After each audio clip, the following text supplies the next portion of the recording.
Hello दोस्तों, तो कैसे हैं आप लोग।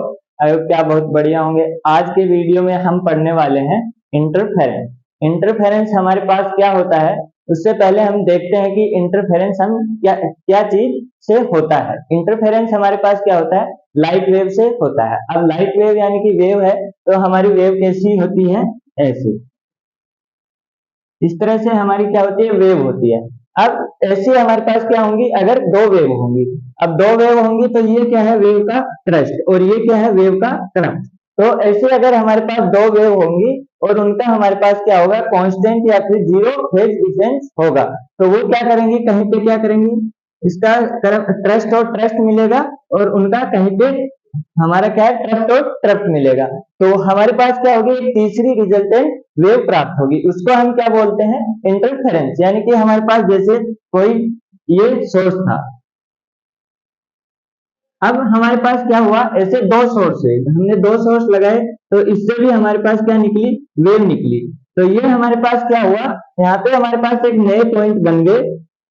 ये हमारे पास क्या हो गए, इंटरफेयर। यानी कि यहाँ पे लाइट ने क्या किया है, इंटरफेयर। तो इसको हम क्या बोलते हैं, जो हमारे पास नए सोर्स बन गए उसको हम बोलते हैं इंटरफेरेंस। अब यहाँ पे जहाँ पे नई मिलती है, यानी कि जब उनका ट्रस्ट और ट्रस्ट मिलता है, तब क्या होता है, हमारे पास रिजल्टेंट बढ़ जाता है, यानी कि उसकी इंटेंसिटी हमारे पास बढ़ जाती है। तो वहां पे हमारे पास क्या हो जाता है, लाइट का ब्राइटनेस ज्यादा हो जाता है। और जब हमारी क्या होती है, ट्रफ्ट और ट्रफ्ट मिलता है, यानी कि जहाँ हमारा ट्रफ्ट और ट्रफ्ट मिलता है, तो हमारी इंटेंसिटी क्या हो जाती है, रिजल्टेंट इंटेंसिटी कम हो जाती है।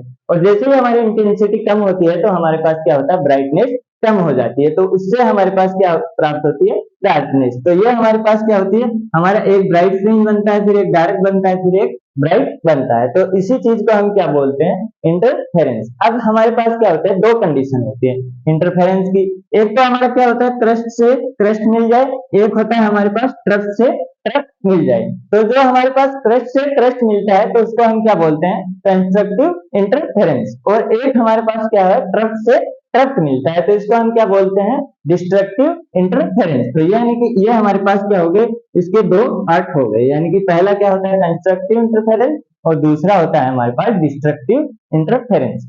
और दूसरी चीज है हमारे पास इंटरफेरेंस। इंटरफेरेंस होने के लिए हमें क्या क्या कंडीशन की आवश्यकता होती है। तो सबसे पहले हमारे पास क्या होता है, जो लाइट सोर्स है हमारा, ये लाइट सोर्स हमारा क्या होना चाहिए, मोनोक्रोमिक। यानी कि इसकी फ्रीक्वेंसी हमारे पास क्या होनी चाहिए, सेम होनी चाहिए। यानी कि दोनों सोर्स की हमारे पास क्या होनी है, फ्रीक्वेंसी सेम होनी चाहिए, दोनों क्या होनी चाहिए, मोनोक्रोमेटिक। और दूसरा हमारे पास क्या होता है, जब हमारी वेव होती है, उसका हमारे पास फेज डिफरेंस क्या होना चाहिए, कांस्टेंट या फिर जीरो होना चाहिए। यानी दोनों के बीच का फेज डिफरेंस या तो जीरो होना चाहिए, या फिर क्या होना चाहिए, कांस्टेंट होना चाहिए। तभी हमारे पास क्या होगा, क्रस्ट और ट्रफ आपस में ओवरलैप होंगे, और हमारा इंटरफेरेंस होगा कंस्ट्रक्टिव एंड डिस्ट्रक्टिव। तो अब हम आगे देखते हैं कि हमारे पास इंटरफेरेंस का रिजल्टेंट, यहाँ पे जो हमारी, जब ये क्या होंगे, आपस में मिलेंगी, तो हमारे पास क्या होगा, एक रिजल्टेंट ऐसी एक वेव आएगी। यानी कि मैं एक फ्रेश डायग्राम बना देता हूँ।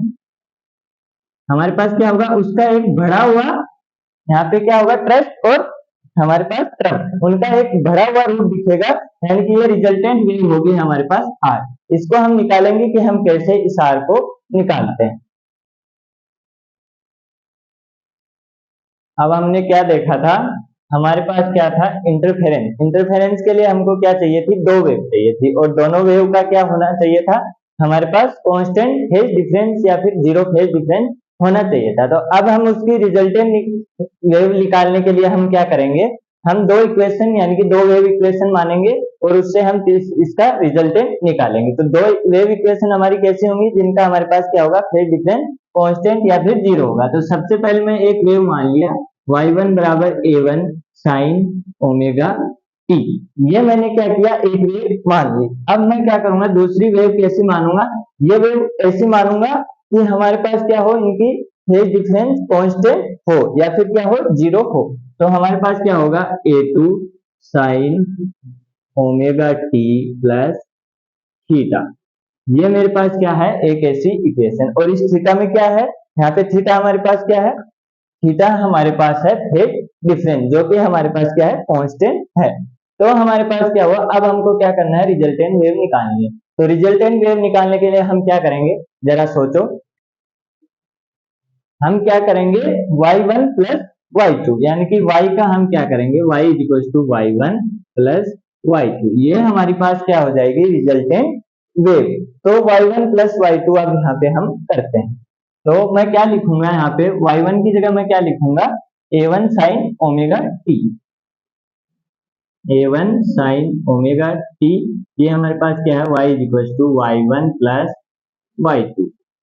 अब मैं क्या लिखूंगा, y2 की जगह क्या लिखूंगा, a2 sign omega t plus theta, सही है, a2 sign omega t plus theta, ये मैंने लिखा। अब मैं क्या करूंगा, सोचो जरा, अब मैं मेरे को यहाँ पे क्लियर दिख रहा है sign omega t plus theta, ये किस फॉर्म में दिख रहा है आपको, ये आपने एक फॉर्मूला पढ़ा होगा साइन ए प्लस बी, उसी के फॉर्म में दिख रहा है। अब हमारे पास साइन ए प्लस बी का फॉर्मूला क्या होता है, क्या आपको आता है, ये आप क्या पढ़ रहे हैं, 10वीं से पढ़ रहे हैं, ये फॉर्मूला आपको कम से कम आना चाहिए। तो ये हमारे पास क्या है, साइन ए प्लस बी, एक बार सोचो जरा हमारे पास क्या होगा साइन ए प्लस बी, साइन ए प्लस बी हमारे पास क्या होगा, साइन ए कोस बी प्लस कोस ए साइन बी, ऐसा ऐसा ही पढ़ा था कुछ। अब हमारे पास क्या हुआ, अब कोई भूल गया तो इसको दोबारा याद कर लेना, साइन ए प्लस बी क्या होता है, साइन ए कोस बी प्लस कोस ए साइन बी। अब इस फॉर्मूला को हम क्या करेंगे, यहाँ पे लगा देंगे, तो हमारे पास क्या होगा, a1 साइन ओमेगा टी। अब इस फॉर्मूला को लगाऊंगा तो मेरे पास क्या आएगा जरा, यहाँ पे sign omega t plus theta है, ओमेगा क्या है यहाँ पे a और थीटा हमारे पास क्या है b। तो अब आप लगा के देखो जरा, क्या आप लगा पा रहे हो, लगा नहीं पा रहे हो, तो नहीं लगा पा रहे हो तो मैं लगाऊंगा फिर। यहाँ पे हमारे पास क्या हुआ, sign omega T cos theta plus cos omega T sine theta, ऐसा ऐसा ही आया, कुछ आया। अब हमारे पास क्या होगा, इसको मैं खोल दूंगा, हमारे पास क्या हुआ, a1 sine omega t plus a2 sign omega T cos theta plus a2 कोस ओमेगा टी साइन थीटा, ये भयंकर वाली कैलकुलेशन आपने कर ली। अब क्या होगा मेरे पास, आपको क्या कॉमन दिख रहा है इसमें, इसमें आपको कुछ कॉमन दिख रहा है पूरी लाइन में, हाँ दिख रहा है, क्या दिख रहा है, साइन ओमेगा टी, तो साइन ओमेगा टी आप क्या करेंगे, कॉमन ले लेंगे, तो साइन ओमेगा टी आपने कॉमन लिया तो क्या हुआ, a1 plus a2 cos theta, ये चीज आ गई, और ये हमारे पास क्या हुआ, ऐसा का ऐसा नीचे, तो ये क्या हुआ, a2 कोस ओमेगा टी साइन थीटा, ये हमारे पास आ गई। अब हमको क्या करना है, हमको इसका रिजल्टेंट लेना था, यानी एक ऐसी वेव बनानी है जो इसकी रिजल्टेंट के फॉर्म में आए, तो इसको मैं कुछ कुछ मानूंगा और वो कुछ कुछ आप क्या मानेंगे आप बताएंगे। अब आप क्या सोच रहे हैं, इसको हम कुछ कुछ मानेंगे, कुछ कुछ क्या मानेंगे, a1 plus a2 cos theta को मैं क्या मान लूंगा, r कोस फाई, ये मैंने क्यों माना, अभी आपको अगली लाइन में पता लग जाएगा। और यहाँ पे मैं क्या किया, a2 साइन थीटा को क्या मान लिया, r साइन फाई, ये दोनों चीजें मैंने मान ली। अब इसको मैं क्या दे देता हूँ, इक्वेशन नंबर फर्स्ट और इक्वेशन नंबर 2। अब इस वैल्यू को आप यहाँ पे रख दीजिए, अगर आपने इस वैल्यू को यहाँ पे रखा तो इसकी इक्वेशन क्या बनी, इसकी इक्वेशन बनी sine omega t r cos phi plus यहाँ पे क्या बनी, a2 r साइन, a2 नहीं आएगा सॉरी, r साइन फाई और यहाँ पे कोस ओमेगा टी, यहाँ पे आ गया। अब हमारे पास क्या हुआ, मेरे को फिर यहाँ पे एक चीज दिख रही है, अब वो चीज क्या दिख रही है वो आपको भी देखनी है। यहाँ पे आपको शायद दिख रहा होगा जो फॉर्मूला मैंने यहाँ पे लगाया था उसी फॉर्मूला का उल्टा यहाँ पे लिखा हुआ है, यानी कि मैं क्या गया था साइन ए प्लस बी से आगे की तरफ गया था, और अब क्या करना है, यहाँ पे वो फॉर्मूला लग रहा है, यानी कि उधर उल्टी साइड से वो इधर की साइड फॉर्मूला लग रहा है। यानी कि यहाँ पे क्या लिखा हुआ है, ये आर अगर मैं यहाँ पे लिख दूं तो यहाँ पे सेम एज वही बात लिखी हुई है, साइन ओमेगा टी कोस, यहाँ पे थीटा की जगह इसने फाई कर दिया, और यहाँ पे साइन थीटा की जगह फाई कर दिया, और ओमेगा टी का ओमेगा टी अभी भी रखा हुआ है। तो मैं इसका उल्टा लगाऊंगा तो मेरे पास क्या आ जाएगा, r sine omega t plus phi. ये मेरे पास क्या आ गई, रिजल्टेंट वेव, और आर हमारे पास क्या है, रिजल्टेंट वेव का एम्पलीट्यूड। एम्पलीट्यूड है, आप जानते हैं कि हमारे पास इक्वेशन क्या होती है, y बराबर ए साइन ओमेगा टी, तो ये हमारे पास क्या होता है उस इक्वेशन का एम्पलीट्यूड। तो हमारे पास यहाँ पे आर क्या है, एम्पलीट्यूड। अब आपका इतनी सी चीज से तो काम बनने वाला है नहीं, तो आप क्या करेंगे, आर निकालेंगे। आर निकालने के लिए अब मैं क्या करूंगा, आर निकालने के लिए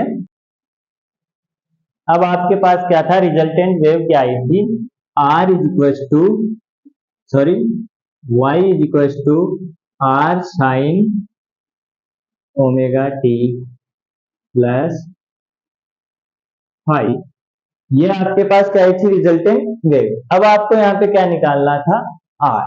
आर निकालने के लिए आप क्या करेंगे, सोचिए जरा, यहाँ पे मैंने दो इक्वेशन लिख के भी छोड़ी हुई है आपके लिए, ताकि आप समझ पाए कि आर कैसे निकालेंगे। आर कैसे निकालेंगे जरा बताइए, सोचिए। अब मेरे को यहाँ पे क्लियर क्या दिख रहा है कि यहाँ से मैं अगर स्क्वायर जैसा कुछ करूं तो हमारे पास क्या हो जाएगा, कोस स्क्वायर और साइन स्क्वायर, ये चीजें आएंगी। और कोस स्क्वायर और साइन स्क्वायर में आपके पास क्या रिलेशन होता है कि cos square plus sine square मेरे पास कितना होता है, 1 होता है, ये आप अच्छे से जानते हैं। तो अब आप क्या करेंगे, इसका अगर मैं स्क्वायर करके और इसका स्क्वायर करके दोनों को जोड़ दूं तो आपका काम बन जाएगा। तो हमारे पास क्या हुआ, a1 plus a2 cos theta का square plus is equal to are square cos square theta. ये आपने क्या किया, फर्स्ट इक्वेशन का स्क्वायर कर दिया। अब आप क्या करेंगे, सेकंड इक्वेशन का स्क्वायर करेंगे। सेकंड इक्वेशन का स्क्वायर करेंगे तो आपके पास क्या आएगा, a2 square sine square theta is equal to are square sine square theta sorry phi. तो हमारे पास अब इन दोनों इक्वेशन से आपको कोई मतलब नहीं है, यानी कि इनका काम था वो अब समाप्त हो चुका। अब हमारे पास इन दोनों का खेल चलेगा, इन दोनों का खेल चलेगा। हमको क्या निकालना है, आर निकालना है। तो हमारे पास आर कब बचेगा, इधर तो आर है नहीं, और इधर आर कब बचेगा, जब ये क्या हो जाए, जुड़ जाए। जुड़ जाएंगे तो हमारे पास क्या नई चीज आएगी, हमारे पास आएगा कोस स्क्वायर जुड़ जाएगा साइन स्क्वायर के साथ, और वो हमारा क्या हो जाएगा 1। तो इधर मेरे पास क्या बच जाएगी, आर स्क्वायर की सिर्फ टर्म बच जाएगी। तो अब जोड़ते हैं इसको, जोड़िए जरा। यहाँ पे अगर मैं इसके स्क्वायर को खोलूंगा तो क्या आएगा, स्क्वायर आएगा a1 square plus a2 square cos square theta plus 2a1 a2 cos square theta. ये चीज आई, आपकी भी आई, is equal to are square cos square five. ये चीज हम लिख लिए। अब ये हमारे पास लिखी हुई पड़ी है, तो इसको इसके अंदर ऐड कर दीजिए। ऐड किया तो हमारे पास क्या हुआ, a2 square sine square theta, और इधर ऐड किया तो क्या हुआ, r square sine square five. इतना आपने लिख लिया। अब आप क्या करेंगे, इधर तो मेरे को सिंपली दिख रहा है आर स्क्वायर, और ये कितना हो गया, दोनों जुड़ के 1 हो गया। आर स्क्वायर कॉमन ले लिया, sine square plus cos square five, हमारे पास कितना हो गया, 1 हो गया। और इधर क्या चीज दिख रही है, इधर भी आपको एक चीज कॉमन दिख रही है, सेम वैसी की वैसी। वो क्या है, कोस square theta sine square theta. तो हम क्या लिखेंगे, a1 square plus a2 square मैंने कॉमन लिया, और यहाँ पे क्या हुआ, sign square theta cos square theta. तो ये भी क्या हो गया, 1 हो गया, प्लस ये टर्म आप ऐसी की ऐसी लिख देंगे। तो 2a1 a2 cos square theta is equal to मेरे पास क्या बच गया, आर स्क्वायर। हमको किसकी वैल्यू निकालनी थी, आर की। आर की वैल्यू निकालनी है तो क्या करेंगे, बहुत बड़ी यहाँ पे भयंकर कैलकुलेशन लगेगी। वो क्या लगेगी, यहाँ पे हमको क्या करना है, रूट लगाना है। तो हमारे पास आर इज इक्वल टू क्या हो गया, a1 स्क्वायर प्लस a2 का square plus 2a1 a2 cos square theta. यहाँ पे कुछ गलत हुआ है क्या, हाँ सॉरी यहाँ पे स्क्वायर नहीं आएगा। ये छोटी छोटी गलतियां ध्यान में होनी चाहिए। यहाँ पे क्या हुआ, हमने क्या किया, इसका स्क्वायर करके यहाँ पे भी स्क्वायर लिख दिया। यहाँ पे ऐसा नहीं होगा, यहाँ पे square a1 square a2 square cos square theta plus 2a1 a2 cos theta. तो ये यहाँ पे क्या आ गया, 2a1 a2 कोस थीटा, और यहाँ पे हमारे पास इसका अंडर रूट।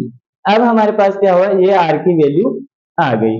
आर की वैल्यू, अब हमारे पास क्या है यहाँ पे थीटा। अब थीटा के लिए हमारे पास कई केस बन सकते हैं। तो हम क्या देखेंगे, हमारा एम्पलीट्यूड क्या हो, मैक्सिमम हो। एक कंडीशन हम वो देखेंगे, एक कंडीशन हमारे पास क्या हो, हमारा क्या हो, एम्पलीट्यूड मिनिमम हो। तो मैक्सिमम कराने के लिए आप इसमें क्या करेंगे, एक बार सोचिए जरा। इसको मैक्सिमम कराने के लिए आप क्या करेंगे, कोस थीटा की वैल्यू अगर मैं सोचूं तो कहां से कहां तक जाती है मेरी, 1 से -1 से तक जाती है, यानी कि ये मैक्सिमम 1 जाता है और मिनिमम -1 जाता है। तो मेरे को आर मैक्सिमम करवाना है। आर मैक्सिमम करवाऊंगा तो यहाँ पे भी मेरे को प्लस दिख रहा है, यहाँ पे भी प्लस दिख रहा है। तो प्लस में प्लस प्लस जोड़ते जाऊंगा तो सबसे मैक्सिमम जोड़ूंगा, तभी हमारी क्या होगी, ये क्वांटिटी मैक्सिमम होगी। तो हमारे पास क्या हुआ, अगर मैं इसकी वैल्यू 1 रख देता हूँ तो हमारे पास क्या हुआ, a1 square plus a2 square plus 2a1 a2, यानी कोस थीटा की वैल्यू मैंने 1 रख दी तो हमारे पास ये आ गया। अब ये चीज क्या है, ये फॉर्मूला काफी खतरनाक फॉर्मूला है, आपने जिंदगी में कभी नहीं पढ़ा तो इसलिए आप लगा नहीं पाएंगे, इसलिए इसका काम मेरा है। तो ये क्या हुआ, a1 प्लस a2 का स्क्वायर और इसका अंडर रूट, और अंडर रूट से स्क्वायर कैंसिल हो गया, तो ये हमारे पास क्या हुआ, a1 प्लस a2। ये हमारा क्या हुआ, आर मैक्सिमम। आर मैक्सिमम हुआ। अब कोस थीटा बोल रहा है, मैं तो मिनिमम पे भी बताऊंगा कि हमारा एम्पलीट्यूड कितना होगा। तो इसने क्या बोला, मेरे को -1 भी रख के दिखाओ, तो -1 भी रख के दिखा देते हैं इसको। तो ये हमारे पास क्या हुआ, r equal to a1 square plus a2 square, और यहाँ पे क्या हुआ, -1 रखा तो -2a1 a2। अब हमारे पास फिर से वही भयंकर वाली कैलकुलेशन, और ये हम कर नहीं पाएंगे। तो हमारे पास क्या करना है, हमको a1 माइनस a2 का होल स्क्वायर का अंडर रूट, और ये हमारे पास क्या आ गया, a1 माइनस a2। ये क्या है हमारा आर मिनिमम। आर मिनिमम इसलिए है क्योंकि हमारा कोस थीटा -1 है, और वो मिनिमम कब होगा, जब हमारा इसकी वैल्यू -1 होगी। तो हम इसके -1 घटाया 2a1 a2, और ये हमारे पास क्या आ गया, आर मिनिमम। अब आर मैक्सिमम हमारा कहाँ पे होगा और आर मिनिमम हमारा कहाँ पे होगा। तो हमारा कोस थीटा 1 कहाँ पे होता है, कोस थीटा हमारे पास क्या होता है, 0 पे 1 होता है, 2 पाई पे 1 होता है, 4 पाई पे 1 होता है। तो हमारे पास क्या होता है, ऐसे हमारा चलते रहता है।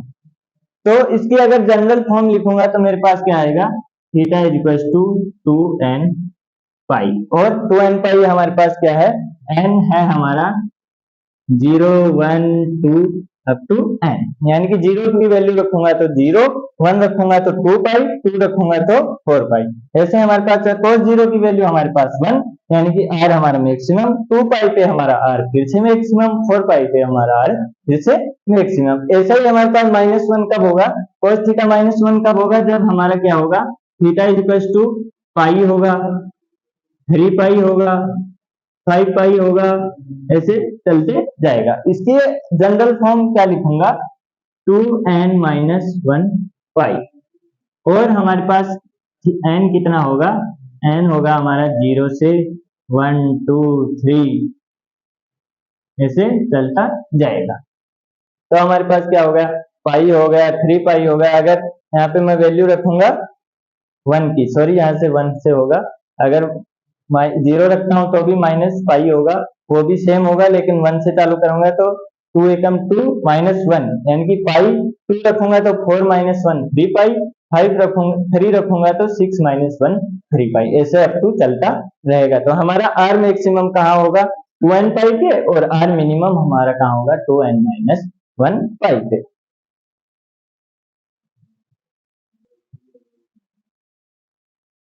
इसी के साथ हम देख लेते हैं पाथ डिफरेंस। पाथ डिफरेंस हमारा पास क्या होता है lambda upon 2 pi into T, यानी कि ये हमारे पास क्या होगा, अगर इसकी जनरल वैल्यू मैं यहाँ पे रख देता हूँ तो मेरे पास क्या आ जाएगा पाथ डिफरेंस। तो हमारे पास क्या होगा लेमडा अपॉन 2 पाई इंटू, यहाँ पे अगर आर मैक्सिमम है तो हमारे पास क्या होगा 2n पाई, 2 से 2 कैंसिल, पाई से पाई कैंसिल, तो हमारे पास क्या हो गया n लेमडा, यानी कि हमारा आर मैक्सिमम है तो हमारा पास डिफरेंस कितना होगा n लेमडा। वैसे ही अब इसकी वैल्यू पुट करते हैं तो हमारे पास क्या होगा lambda upon 2 pi into 2n - 1 पाई, यहाँ पे हमारे पास क्या हुआ पाई से पाई कैंसिल हुआ, 2n - 1 इंटू लेमडा बाई 2। तो ये हमारे पास क्या आ गया, जब आर हमारा मिनिमम है तब हमारा पाथ डिफरेंस। तो ये चीज आप कर सकते हैं, हमारे पास फॉर्मूला हमको याद रखना होगा। पाथ डिफरेंस हमारे पास होता है lambda upon 2 pi into phase difference. तो ये हमारे पास क्या हुआ, मैंने फेज डिफरेंस लिख दिया, ये हमारे पास कैंसिल हो गया n लेमडा बचा, और इधर हमारे पास क्या बचा 2n - 1 लेमडा बाई 2। तो यहाँ तक चीजें समझ में आई, आई होप कि समझ में आया होगा। अगर समझ में नहीं आया है तो आप घर पे प्रैक्टिस करें, और फिर भी अगर आपको समझ में नहीं आता है तो आप कमेंट बॉक्स में बेझिझक पूछ सकते हैं। तब तक के लिए बाय, धन्यवाद।